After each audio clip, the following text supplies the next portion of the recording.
al doctor Jesús López Almejo, tu profesor de Relaciones Internacionales, tu profe de RI, porque creo que necesitamos el análisis del profesor en muchos temas. Sí, vamos a hablar de criminales de guerra o de frases como la que le atribuyen a Joe Biden, pero también déjeme preguntarle su opinión acerca de estos planes de el presidente de Francia, Emmanuel Macron, de apostarle a la soberanía energética, preparándose a lo que viene. Y lo primero que se me vino a la mente fue, así no, AMLO, así no. Te saludo con mucho gusto, profe, ¿cómo te va? ¿Qué tal, Vicente? ¿Cómo estás? Bien, aquí contentos, listos para darle el análisis. Oye, estos de la oposición en México son tan clasistas que son capaces de aplaudir lo que planea hacer Emmanuel Macron y seguir escupiéndole al presidente Andrés Manuel López Obrador, ¿no? Sí, el problema de hablar con el relato más que con el dato, querido Vicente, tiene que ver justo con eso, con la irracionalidad de los argumentos contradictorios que se ponen al servicio de intereses que no necesariamente son intereses populares y que cuando la realidad te estalla en la cara, pues tienes que volver a echar mano de lo que mejor sabes, que es escalar nuevamente un argumento falaz y llevarlo hasta el sinsentido. A diferencia de lo que sucedía hace años, ahora tenemos redes sociales, muchas cosas quedan arriba en la plataforma y siempre hay forma de volver a contrastar el argumento primario versus el argumento secundario, que hace que quienes dijeron sandeces en un momento, que argumentaron pues cosas no equivocadas, porque me queda claro que tienen conocimiento de algunas cosas, pero sí con la intención de desvirtuar un proyecto que a todas luces es el que sonaba más lógico, como es el caso de la soberanía energética. Así es, pues estamos al pendiente de lo que haga Francia, porque en un descuido, solo en un descuido, por ahí retoman parte de lo que propone en México el presidente Andrés Manuel López Obrador. Hablemos de presidentes y hablemos del conflicto que, de acuerdo a algunos especialistas, algunos analistas, algunos funcionarios, incluso como Antonio Guterres, el secretario general de la ONU, nos tendrían incluso en camino a una tercera guerra mundial. Me refiero a la situación en Ucrania. Fíjate que hace unos días, creo que fue 2 días, que escribí en Twitter, profe, que me daba mucho asco la cobertura de CNN por la manipulación. Hay un momento de un diálogo entre el presidente Joe Biden y miembros de la prensa que han retomado una y otra vez en donde dice que Vladimir Putin es criminal de guerra. Pero lo que no ponen es que titubeó Joe Biden. Le preguntaron primero, ¿ya está listo para decir que Vladimir Putin es criminal de guerra? Y él dijo no. Y caminó y minutos después, segundos después, como que recula y es cuando regresa y dice, me preguntaste que si creía que Vladimir Putin era criminal de guerra, y dice, sí es criminal de guerra. En fin, creo que hay una gran manipulación, pero también un tema importantísimo para el análisis. ¿Qué significa esto? Porque además, debo de decir que en CNN dicen, fuentes de la Casa Blanca aseguran que cuando le llamó criminal de guerra a Vladimir Putin, Joe Biden hablaba desde el corazón. Válgame Dios, qué coberturas estamos viendo, mi querido profe, y por eso creo que es muy importante el análisis serio. Gracias, querido Vicente. Pues mira, lo he explicado una y otra vez en diferentes medios en donde me han honrado con las invitaciones a las entrevistas. Hay unas lógicas de acción comunicativa. En estas lógicas de acción comunicativa se diferencian varios objetivos. Está la lógica de la acción racional. En la lógica de la acción racional, querido Vicente, hay que ganar a como dé lugar el debate y no importa si para ello tengas que mentir. La lógica racional, que es muy neoliberal, hay que decirlo, y ahí es donde bajamos la teoría a la práctica. Cuando te mueves en una lógica racional, hay que maximizar ganancias para aumentar utilidades y reducir pérdidas. Y entonces la propaganda es eso, apelar a los sentimientos y a las emociones para que cuando no tengas razón, aplicas el clásico, créeme, güey, te lo dicen desde el corazón y eso ya es mucho, aunque no tengan la razón, te lo dicen desde el corazón y para que alguien se abra de esa manera, entonces tienes que creerme que estamos haciendo lo mejor en beneficio de la democracia. Esa es la lógica de la acción racional, que es lo que estamos viendo que pasa con todos los medios propagandistas en Estados Unidos y que no solamente lo aplican para el tema de Ucrania, que yo es donde he estado advirtiendo muchísimo que cuando, por ejemplo, gente en México como Felipe Calderón, como Carlos Alasraqui, como Loret de Mola, como toda esta bola de mafiosos que han hecho de la desinformación el pan nuestro de cada día, apoyan una causa en el extranjero, a mí, para empezar, eso ya me pone a dudar y entonces tengo que ir a buscar fuentes que corroboren o contrasten lo que estos intentan posicionar en la agenda, porque nunca dan paso sin guarache. La segunda lógica de acción es la lógica de lo apropiado. En la lógica de lo apropiado se usa un lenguaje diplomático propio de la circunstancia y el problema de lo apropiado es que no siempre se suelta el coraje o no siempre se esgrime la sensación a flor de piel. Es un poco lo que vemos en el caso del presidente López Obrador, su contraste de haber apoyado una resolución en el tema de Ucrania en el Consejo de Seguridad, que si somos sinceros, el presidente hubiera preferido abstenerse, pero por otro lado, porque la argumentación que dieron para condenar la invasión de Rusia en Ucrania me parece bastante falaz y con mucha metodología discrepante para no contrariarse con Estados Unidos, entonces van por un lenguaje apropiado, pero apropiado para la circunstancia, pero por otro lado, ves cómo se le deja ir a la yugular al Parlamento Europeo, sacando la esencia de lo que verdaderamente siente y apelando también a las emociones de la audiencia, y ahí ya no es el lenguaje apropiado, es decir, ya no se mueve bajo la lógica de lo apropiado con el Parlamento Europeo, pero sí en el tema de Ucrania y de Rusia. Entonces tienes una tercera lógica, la lógica del mejor argumento. Y en esa lógica del mejor argumento es donde nos encontramos nosotros, querido Vicente, desde el periodismo, desde la investigación, desde la academia, que muchas veces ni tenemos un lenguaje apropiado, es decir, no guardamos las formas porque decimos las netas, y muchas otras veces tampoco buscamos tener ganancias monetarias ni tener utilidades y aceptamos cuando nos equivocamos. La lógica del mejor argumento entonces consiste en dar y recibir y contrastar fuentes, sabiendo que no hay una sola verdad y sabiendo que en algún momento con el contenido que generamos pudiéramos estar alimentando la narrativa de uno de los contendientes en el conflicto, pero que lo hacemos tratando de aportar elementos de análisis, reconociendo que no tenemos la verdad absoluta, pero de la manera más honesta posible, también impulsando que la gente también se cuestione, que quienes generan contenido en las grandes editoriales, en las televisoras, en los medios escritos, en los mismos canales de YouTube, finalmente obedecen a sus intereses económicos y obedecen también a sus lógicas y a sus prácticas culturales tradicionales. Entonces, no podríamos esperar gran cosa de un León Krause que hace propaganda todos los días o un Jorge Ramos que hace propaganda todos los días desde Univisión. No podríamos esperar honestidad intelectual en el tema de Ucrania ni en el tema de Israel-Palestina, porque lo vemos cómo se comportan en el tema de México, defienden los intereses más oscuros.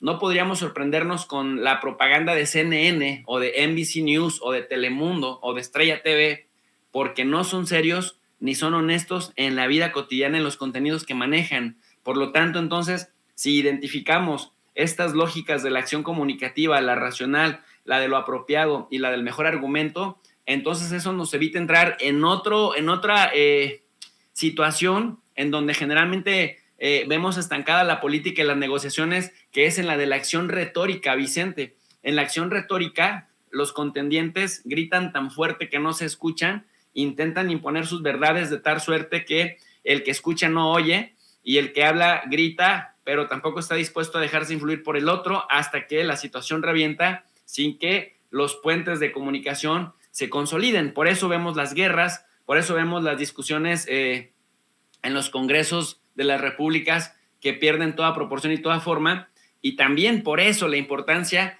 de que sea el dato el que mate el relato. Y en el caso de la cuestión de si Putin es criminal de guerra, pues imagínate, querido amigo, que quienes te acusan de ser criminal de guerra son aquellos que han participado en el 81% de las guerras en los últimos 100 años y son aquellos que se han destacado por bombardear hospitales, por bombardear población civil, por utilizar fósforo blanco, que se han destacado también por arrasar indiscriminadamente con blancos militares a población civil. Mira, en la guerra de Corea mataron al 20% de la población de Norcorea. No había YouTube o no había redes sociales para que nos dijeran la otra versión, pero decían que esos eran daños colaterales. ¿Te suena familiar en México quién utiliza ese concepto de daños colaterales cuando asesinan civiles que nada tenían que ver en el conflicto? Fue Felipe Calderón, ¿no? Y ahora ves, Felipe Calderón, de qué lado de la moneda está jugando a nivel internacional, en la discusión pública internacional.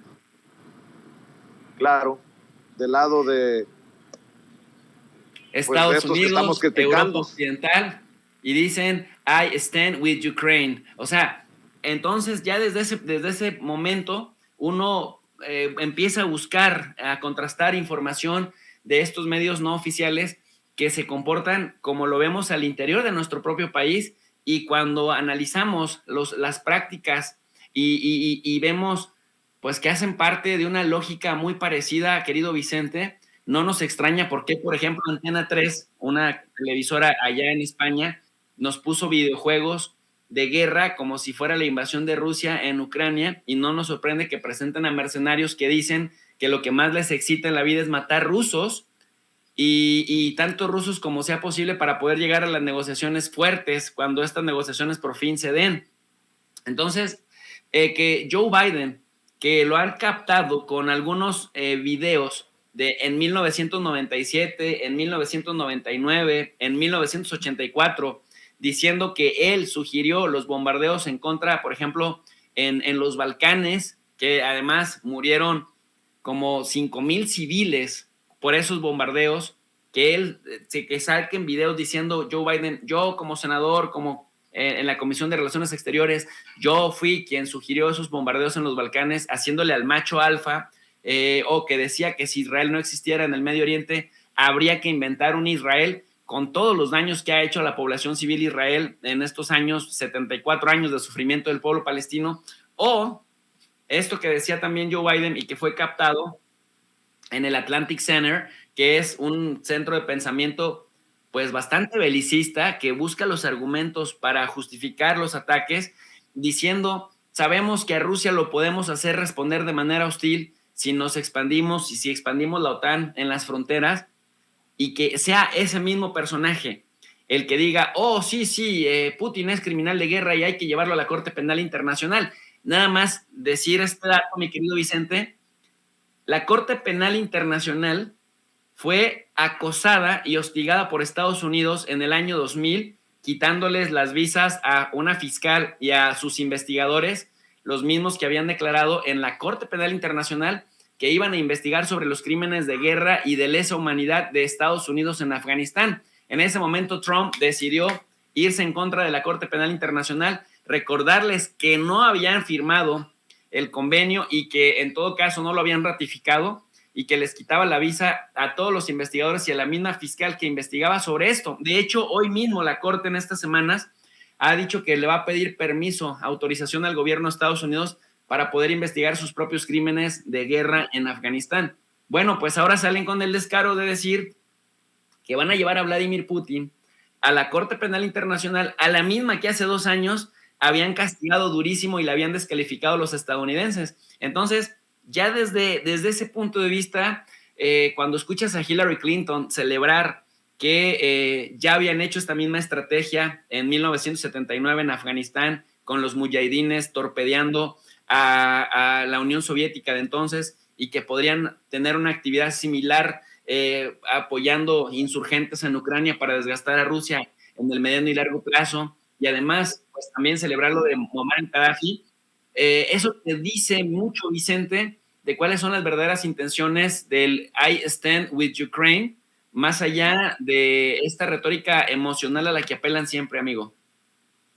Que ahora que estamos en esto del uso enfermizo en los medios de comunicación estadounidenses de el término criminal de guerra, también me llamó la atención en esa cobertura que estaba revisando de los adjetivos que le pusieron al discurso de Zelensky, el presidente de Ucrania, al Congreso de Estados Unidos. Conmovedor, extraordinario. No, pues se nota la gran imparcialidad de estos medios, pero que seguramente desde esos medios no critican la censura a sus colegas de Sputnik y de RT. Nada más para sacarlo del pecho. Y precisamente, profe, después de la crisis que nos dejó la pandemia, y bueno, la crisis que se sigue sintiendo en muchas partes por la pandemia, ¿se viene algo peor económicamente, financieramente hablando, por el tema de Ucrania y la invasión de Rusia? No digo solamente para Ucrania, para el mundo. ¿Tú cómo lo ves?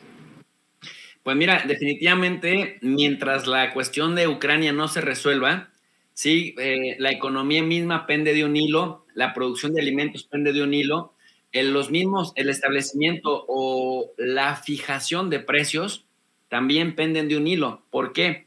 Porque ya vimos que Rusia ha sido más consciente y más responsable que Estados Unidos, y lo digo de verdad, sin ningún sentimiento prorruso, porque no conozco a ningún ruso en la vida, pero lo digo con un análisis estructural, en el sentido de que si los mismos rusos en este momento contrajeran su producción de petróleo y cerraran la llave del gas, dirían en este momento, ¿saben qué? Ustedes me están sancionando, no les está importando mi población civil, no les está importando que al darnos al traste nuestra economía con sanciones brutales van a sufrir 140 millones de seres humanos. Pues entonces nosotros también le cerramos al gas y le cerramos al petróleo y háganse bolas con su propia crisis. Y vimos una embarradita pequeña en días pasados de las primeras 2 semanas de marzo del 2022, como cuando empezó Estados Unidos a endurecer las sanciones, que se restringió la oferta en el mercado de petróleo y de gas, cómo se dispararon los precios. Y vimos en Estados Unidos que si a la población estadounidense dicen, al gringo muéstrale imágenes de muerte, muéstrale imágenes de pobreza, muéstrale imágenes de injusticia, muéstrale imágenes de corrupción, y le va a parecer normal porque está familiarizado con ello en las películas. Pero al gringo tócale el bolsillo subiéndole la gasolina o los precios de la canasta básica y en ese momento el gringo te hace una guerra civil.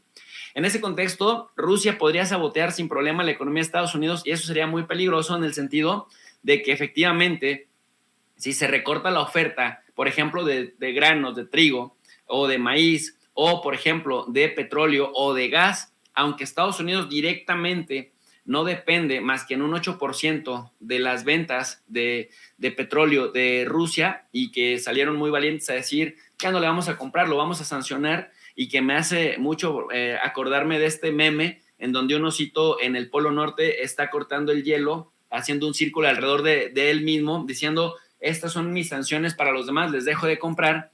Cómo se encarecen los costos de los combustibles, de los hidrocarburos, de los derivados del petróleo, cómo eso a su vez encarece el transporte y la logística para mover la producción, cómo eso también encarece la misma producción de las cosas. Entonces, al tener menos producto de aquel producto clave que mueve la economía, que mueve la globalización, por supuesto que los precios se van para arriba, se pierde el poder adquisitivo y si nos mantenemos en una inflación sostenida que no va a permitir que suban los salarios en la misma proporción que el aumento de los costos de la canasta básica y también del transporte, y sumándole a esto la luz eléctrica, el gas para mantenerte frío en la época de verano o para calentarte en la época de invierno, que sobre todo en Estados Unidos, en Canadá, en Europa, suelen ser tremendos. tanto los veranos en calor como los inviernos en frío,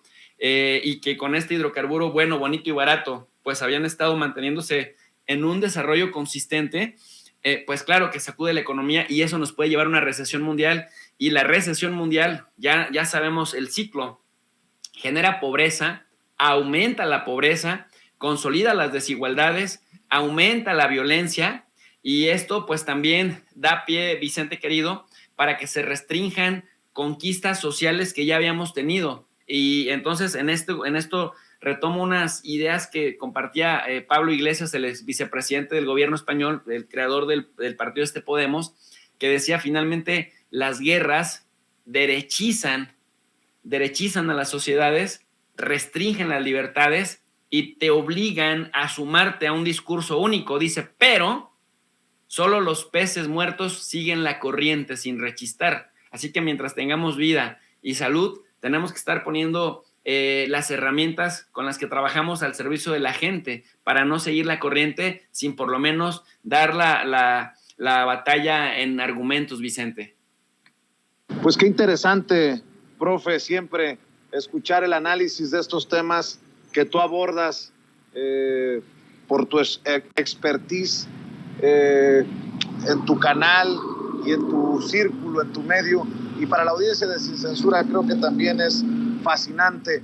Profe, ¿por qué no invitamos precisamente a la gente que nos está viendo, a las miles de personas que están conectadas en estos momentos, para que vayan a tu canal y para que también estén al pendiente de tus participaciones en los medios que cada vez son más, ponen atención y buscan tus opiniones en medio de una crisis como la que se está viviendo al otro lado del mundo? Gracias, querido Vicente. Pues claro que sí, quiero invitar a toda la audiencia de Sin Censura a que nos visiten también en el canal de Tu Profe de RI. RI significa Relaciones Internacionales, en donde abordamos temas de geopolítica, temas de relaciones internacionales, de organismos internacionales, y por supuesto, pues vemos los escenarios geopolíticos, cómo se configuran o se reconfiguran en la medida que pues ciertas cosas se quedan en el tintero. Transmitimos de 4:30 de la tarde en adelante y también a las 10:30 de la noche, todos los días, de lunes a viernes, y les dejamos siempre una lectura en formato PDF completamente gratuito para que la gente, como hacemos en la universidad, haya esta práctica de reflexión verbalizada, pero también de lectura individual, que la gente pueda profundizar más. Y nada más para comentar, Vicente, que fíjate que me llegó un documento, un reporte del Organized Crime and Corruption Reporting Project, que es esta organización que sacaron los reportes de Pandora, los documentos de Pandora, el Pandora Papers, en donde, bueno, pues resulta que también el presidente ucraniano Volodymyr Zelensky llegó al poder con la promesa de limpiar Ucrania de corrupción, pero resulta que los Pandora Papers revelan que él y su círculo cercano también eran beneficiarios de una red de compañías extraterritoriales, incluidas algunas que poseían costosas propiedades en Londres, pero que Chipre y las Islas Caimán pues se vuelven importantísimas también para este personaje. Y entonces eso nos va permitiendo entender toda esta conexión con los offshore para evitar pagar impuestos y para ocultar la riqueza que se evalúa en varios cientos de millones de dólares. Así que pues temas de este tipo vamos a seguir trabajando en el canal de Tu Profe de RI para que la gente que quiera profundizar más, pues nos acompañe, Vicente. Hola, qué fuerte lo que acabas de decir, profe. Estamos al pendiente. Yo por lo pronto te mando un abrazo. Muchas gracias por compartir con la audiencia de Sin Censura. Éxito, profe. Abrazo fuerte, amigo, y muchas gracias por el espacio. Claro que sí. Antes de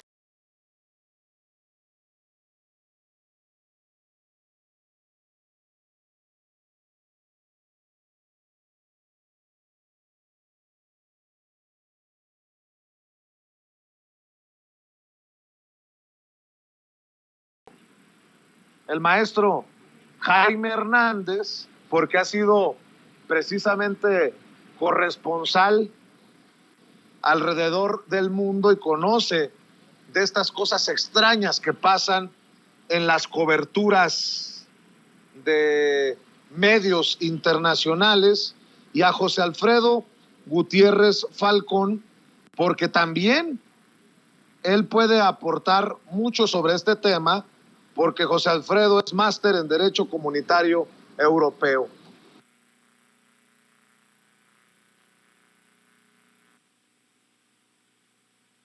Híjole, desafortunadamente volvimos a perder la comunicación con Vicente. Como usted ha visto, está ahí en las inmediaciones del Zócalo capitalino y estamos ya haciendo la reconexión con él en estos momentos. Vicente, te vemos y te escuchamos.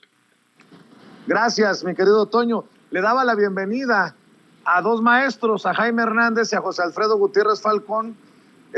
José Alfredo es máster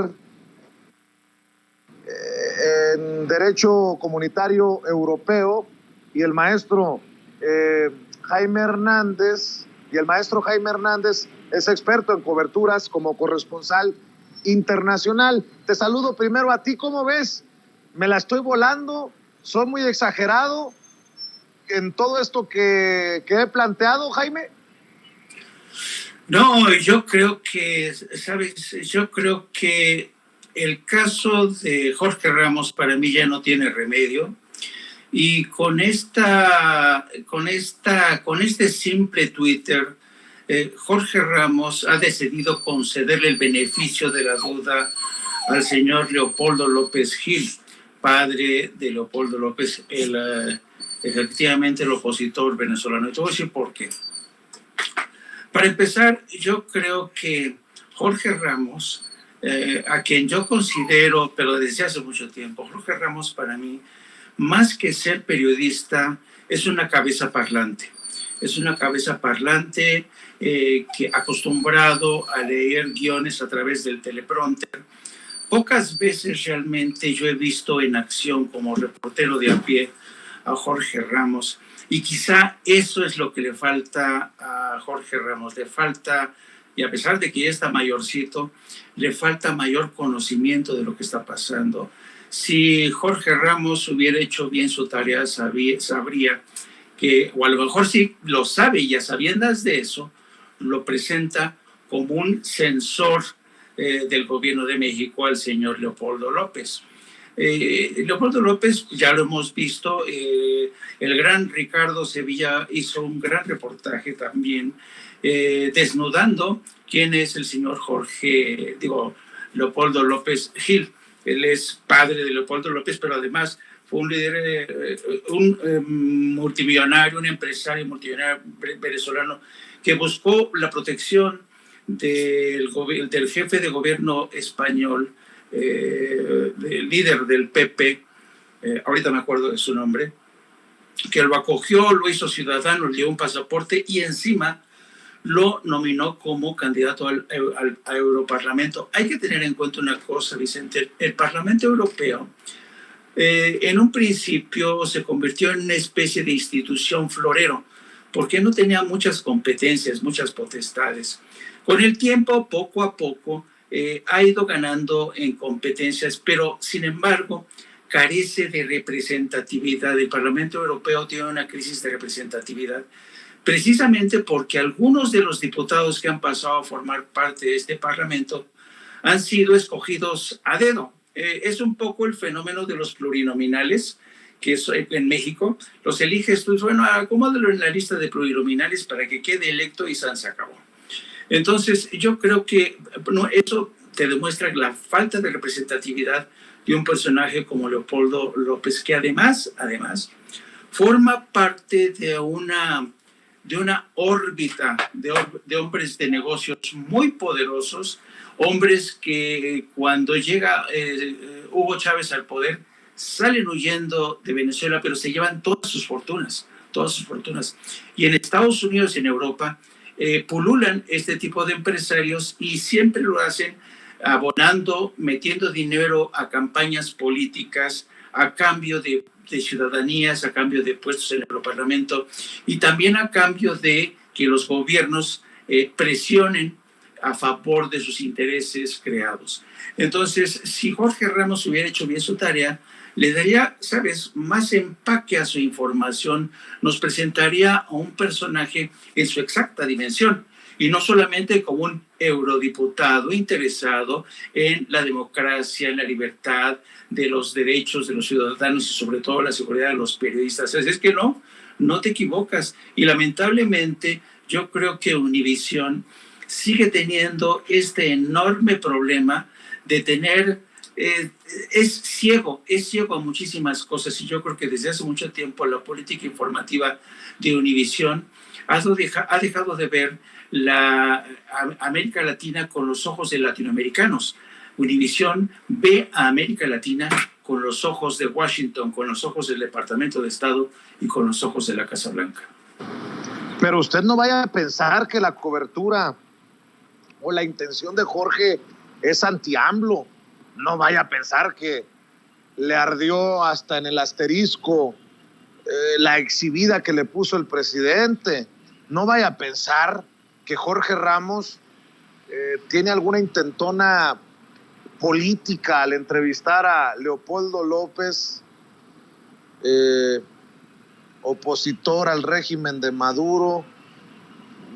No vaya a pensar usted que tiene que ver la línea que le dicta Marco Rubio. No vaya a pensar usted cosas.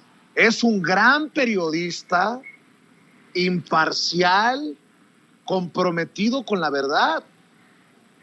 Nótese mi sarcasmo, mi querido José Alfredo Gutiérrez Falcón. Hola Vicente, pues sí, mira, suscribiendo todo lo que dice Jaime, en realidad el Parlamento Europeo, como habíamos dicho en un programa anterior, pues no es donde, yo te decía en el programa anterior, no es donde se parte el queso de la Unión Europea, sino que es el Consejo Europeo y es la Comisión Europea. Entonces, ahorita lo que estamos viendo a nivel global es que el mundo está partido entre liberales y conservadores. Y entonces, en ese sentido, Andrés Manuel López Obrador, al declarar extinto el modelo neoliberal en México y al cumplirlo, es decir, no nomás declararlo, sino cumplirlo,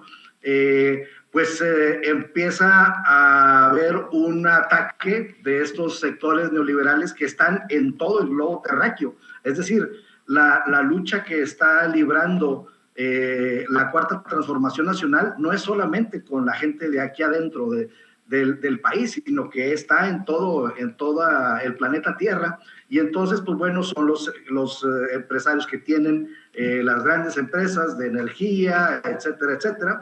Y entonces, en ese sentido, fíjate, pongo un ejemplo de cómo el Parlamento Europeo ahora está totalmente, pues, dominado por los conservadores. Y lo más grave de todo es que liberales, bueno, o supuestos socialistas, que ya vimos que no son tanto y que están al servicio de estas empresas transnacionales como Iberdrola, votaron a favor de la nueva presidenta del Parlamento Europeo, que se llama Roberta Metsola, que ella es originaria de Malta y es conservadora, y se pusieron de acuerdo entre socialistas y el partido Vox. Imagínate tú eso, el partido Vox y los socialistas españoles votando en el mismo sentido para que ella fuera la presidenta del Parlamento Europeo. Dicho sea de paso, llega de una manera fortuita, porque el presidente anterior enfermó y pues falleció. Entonces ella era vicepresidenta, asciende de manera interina, y después, ya que está de interina esta Roberta Metsola, pues vienen las elecciones, ya hacen este enjuague, donde incluso los socialistas votan junto con Vox a favor de esta propuesta. Imagínate lo perdidos que están ideológicamente en el Parlamento Europeo para que esto haya sucedido. Y la cosa está tan grave que el mismísimo Javier Solana, quien era el alto comisionado en Relaciones Internacionales de la Unión Europea, puso un tuit en donde dice: hoy ni en el Consejo, hoy la Unión Europea, dice, hoy ni el Consejo, ni la Comisión Europea y ni el Parlamento Europeo está el Partido Socialista Europeo. En algún momento no se jugaron bien las cartas. Eso es lo que está diciendo Javier Solana, que representó en toda la política exterior a la Unión Europea. Entonces, imagínate cómo está la perra de brava en el Parlamento Europeo, que personalidades de este tamaño están criticando que ahora el Parlamento Europeo esté totalmente hecho hacia la derecha, así como otras instituciones. Entonces, allá también están librando esas luchas entre liberales y conservadores, las mismas que estamos librando en México. Y entonces, lo que hay que aprenderles, Vicente, y esto sí, si hay que aprenderle algo a la derecha, y de verdad que es muy poco lo que hay que aprenderle, pero si hay algo que le podemos aprender, es su forma de apoyarse entre ellos, entre diversas nacionalidades, llegar a un objetivo común y darle hasta... Si esa misma cohesión la pudiéramos ver entre los sectores progresistas a los que pertenecemos, creo que otro gallo nos estaría cantando a nivel global. Y por eso sale Ernesto Zedillo a decir de esta oleada de presidentes progresistas en América Latina, porque pues están teniendo pánico y podemos ver claramente cómo el sector progresista latinoamericano está enfrentando directamente al sector conservador europeo, y eso es y la representación más nítida de esto, pues es la reforma eléctrica de Andrés Manuel López Obrador. Ahí se condensan todos los intereses del pueblo y los intereses que están defendiendo los eurodiputados de los empresarios europeos que generan energía eléctrica. Entonces, dicho esto, ya podemos dimensionar lo que está ocurriendo, ¿no? Porque desde allá llegó al Parlamento Europeo una propuesta totalmente conservadora debido a esta cuestión fortuita de la muerte del presidente, pero muy bien aprovechada por la derecha, porque si algo tienen estos es que no dejan pasar una, y así debemos de estar reaccionando nosotros y pues estar ya también promoviendo la confirmación de mandato de Andrés Manuel López Obrador el 10 de abril, porque estamos en medio de esta lucha global que México, sin duda, es ejemplo para todas las naciones del mundo, porque aquí estamos haciendo las cosas totalmente diferentes al modelo neoliberal y nos están saliendo bien. Y fíjate, con lo que estás diciendo tú, con lo que dijo Jaime, que es importante rescatar una declaración del presidente Andrés Manuel López Obrador en la mañanera desde Minatitlán. Exhibió la hipocresía de Claudio X González, de Felipe Calderón, de Carlos Salinas de Gortari, de Ernesto Zedillo, de Vicente Fox, y vuelve a decir que por lo menos es más honesto Gilberto Lozano, el líder de Frena.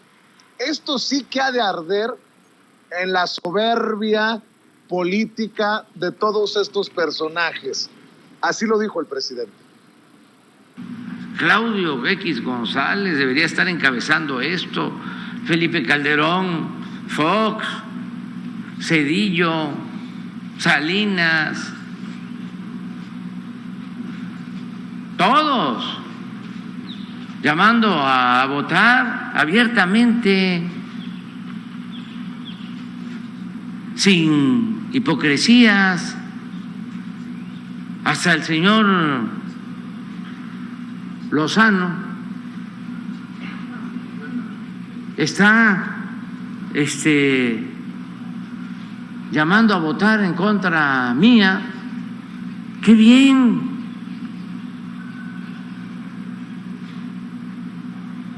Porque está actuando con transparencia, con autenticidad.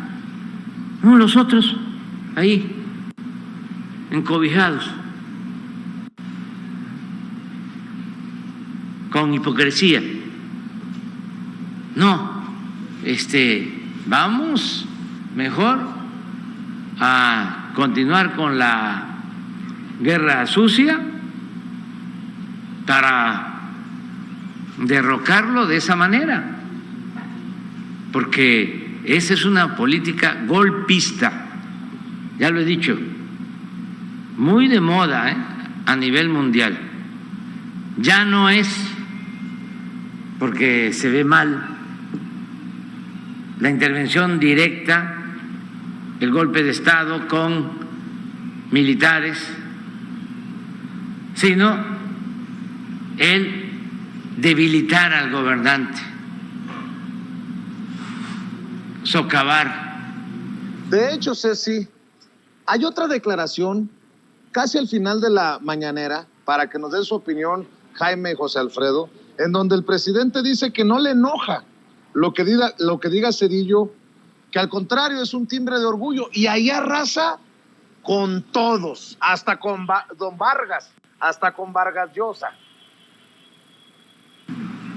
Dos proyectos distintos y contrapuestos de nación, y por eso ni me enoja de que gente como Zedillo o Calderón o Krause o Aguilar Camín o Vargas Llosa o el Washington Post o el New York Times o el Financial Times o el Wall Street Journal, ya ni hablemos del Reforma, ¿no?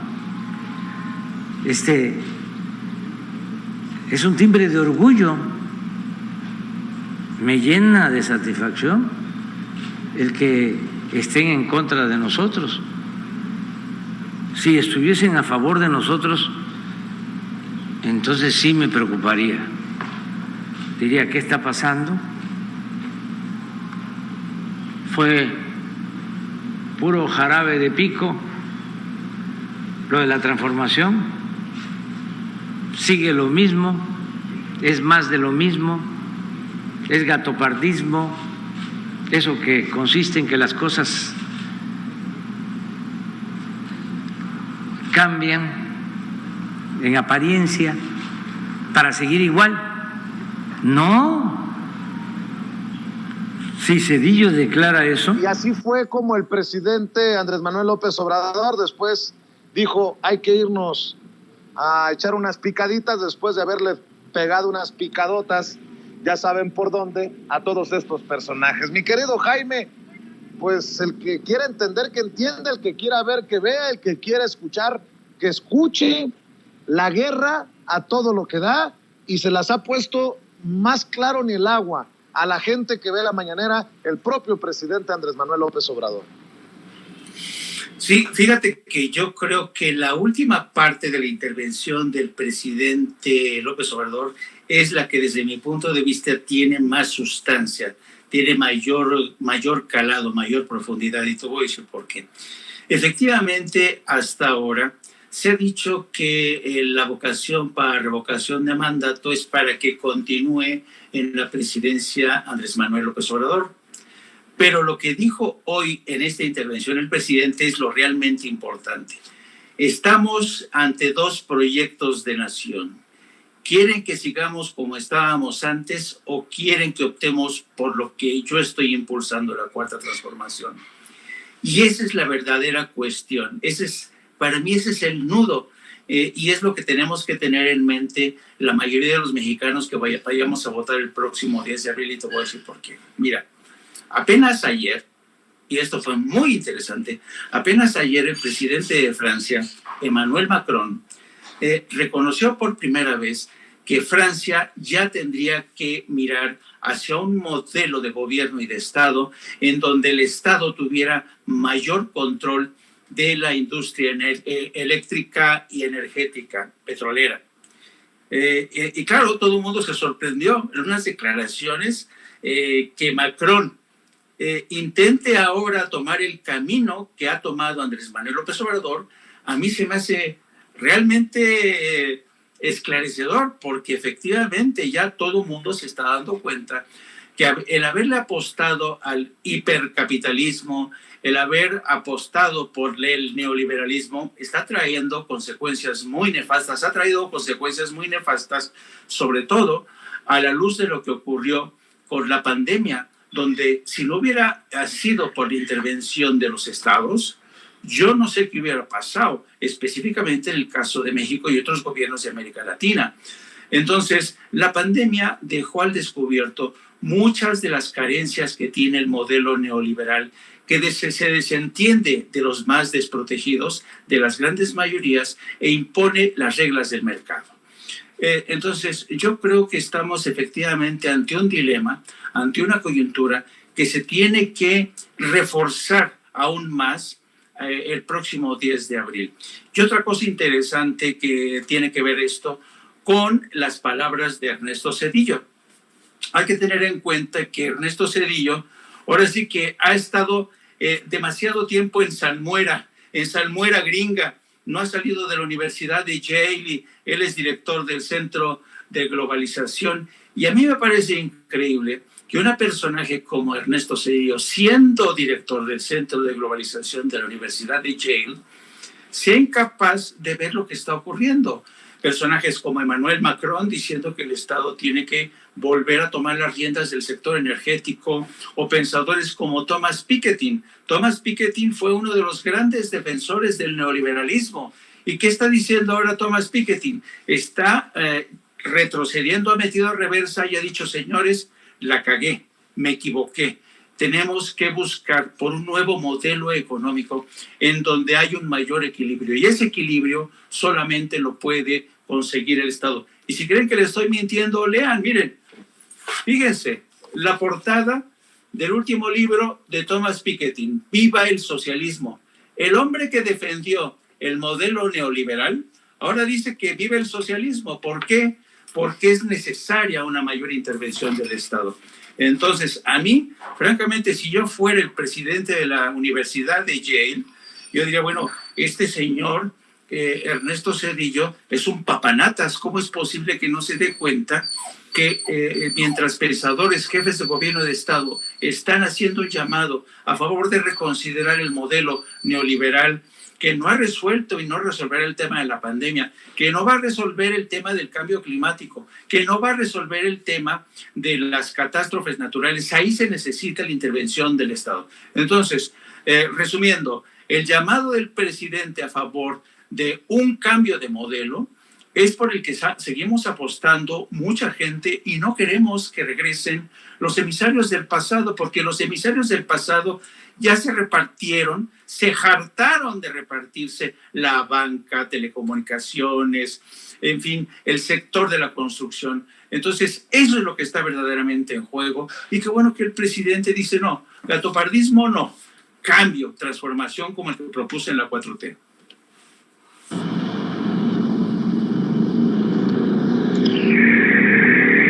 Y fíjate, mi querido José Alfredo Gutiérrez Falcón, que creo que lo has mencionado en algunas ocasiones y hoy queda confirmado con lo que está precisamente mencionando Jaime. La intentona ya de Macron de apostarle a la soberanía energética. Andrés Manuel López Obrador en el ring político internacional les lleva 2, 3 caídas de ventaja a muchos líderes mundiales, aunque le duela mucho a la oposición nacional aceptarlo, querido José Alfredo. Así es, Vicente, lo hemos venido señalando, cómo México está muy adelantado, porque, y me iría más atrás, Andrés Manuel López Obrador, lo que ha hecho en el gobierno de México, lo hizo como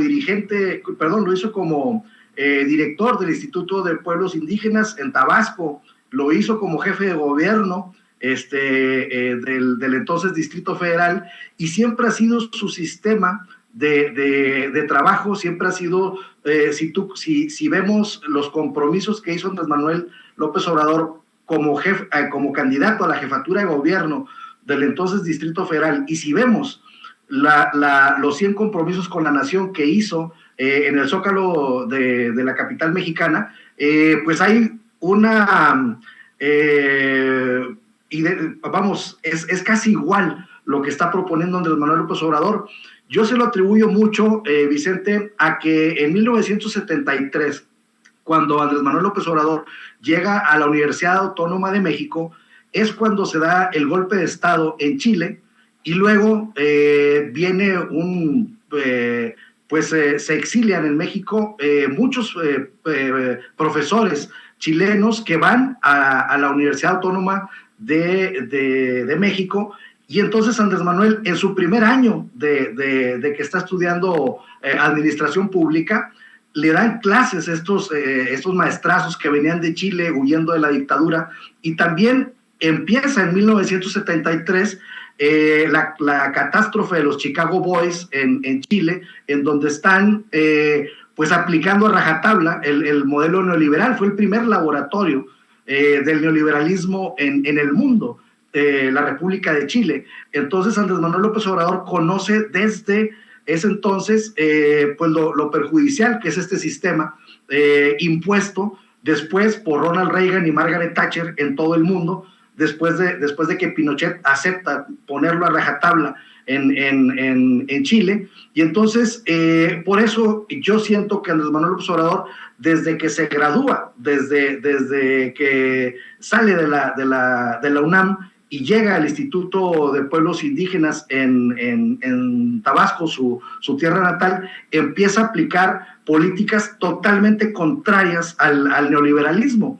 Entonces, tenemos la gran virtud y tenemos el orgullo de que nuestro presidente de la República desde entonces ya estaba en contra de este sistema que a todas luces ya tronó en todo el mundo y que desgraciadamente en instituciones como el Parlamento Europeo siguen apoyando este tipo de modelo, aun cuando opiniones como la de Macron, que es un país fundador de la Unión Europea. La Unión Europea se funda por Francia, Alemania, Italia, Luxemburgo, y Países Bajos, y me falta otro, son 6, ahorita me acuerdo, pero ellos son los primeros que hacen la primera comunidad con el carbón y con el acero, que es la primera institución. La comunidad del carbón y el acero es la primera institución que Bélgica era el que me faltaba, es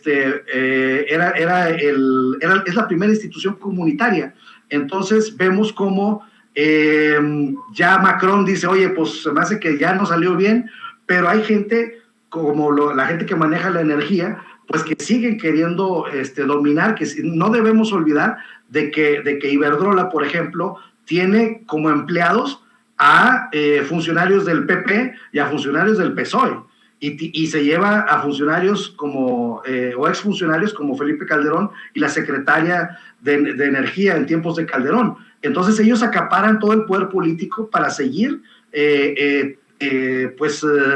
teniendo los monopolios, ¿no? Entonces esa es la gran lucha que está dando nuestro presidente Andrés Manuel López Obrador, quien, repito, dio por extinto al neoliberalismo cuando presenta el Plan Nacional de Desarrollo. Entonces eso fue muy significativo, porque dijo, ahora sí, este plan no tiene nada que ver con las políticas neoliberales. Entonces, es muy interesante la lucha que se está dando, y como en aquel entonces Nepomuceno Almonte, hijo de Morelos, del cura Morelos, fue a buscar a Maximiliano, pues así también ahorita hay muchísimos traidores que están buscando no digo derrocar porque no llegan a tanto, pero están buscando golpear al gobierno de la Cuarta Transformación Nacional, yendo a pues bajarse los pantaloncitos ahí con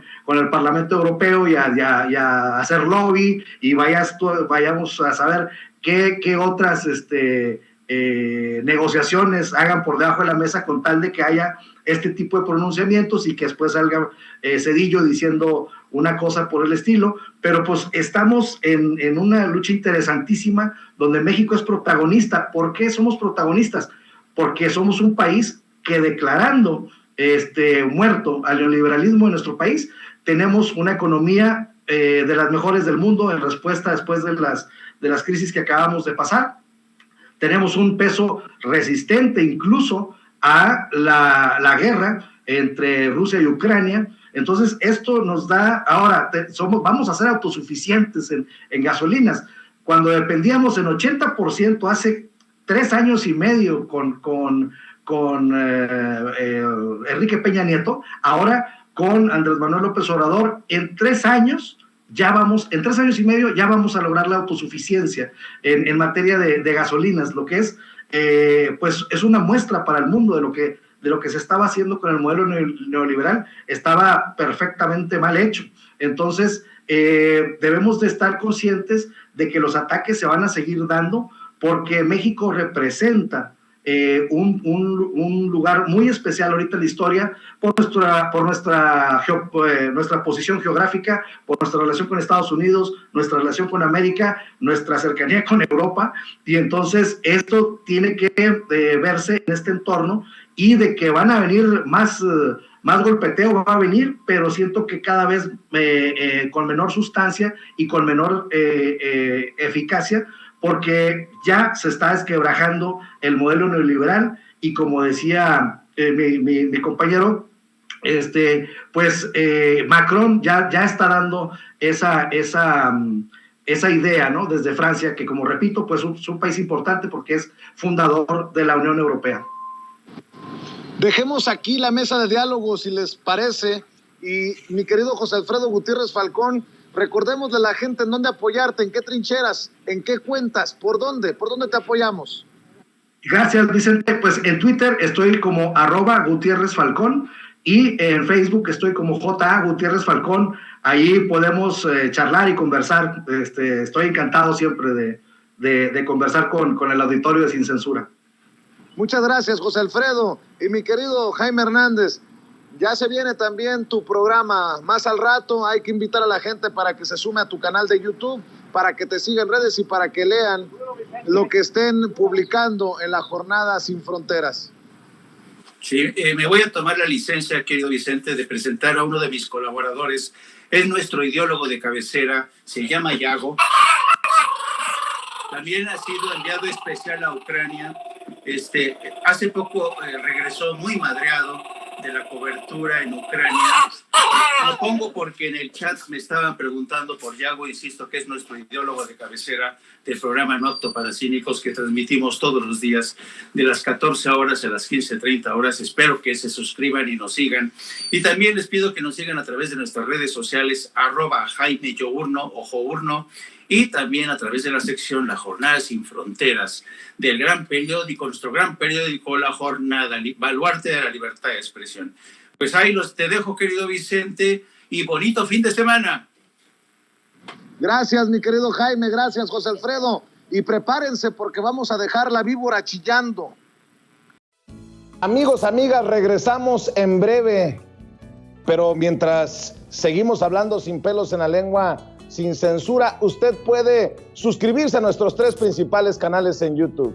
Sin Censura Media, en donde tenemos más de 1.600.000 suscriptores, Sin Censura TV, en donde tenemos más de 1 millón de suscriptores, y en Sin Censura Presenta, en donde queremos llegar muy pronto a los 100,000 suscriptores. Si usted ya está inscrito en Sin Censura Media, suscríbase en Sin Censura TV. Si ya está suscrito en Sin Censura TV y Sin Censura Media, suscríbase a Sin Censura Presenta. Recuerde que es gratis, no tiene que sacar un solo centavo de su bolsillo para apoyarnos. Dele clic en la campanita para que los señores y señoras de YouTube envíen las notificaciones cuando estemos transmitiendo en vivo y en directo o estemos subiendo videos. También nos puede seguir en Twitter en @Vicente Serrano y hasta en Instagram. Ojo, también estamos en Instagram. Son nuestras redes sociales y con el apoyo de ustedes seguimos creciendo, porque con ustedes todo, sin ustedes nada.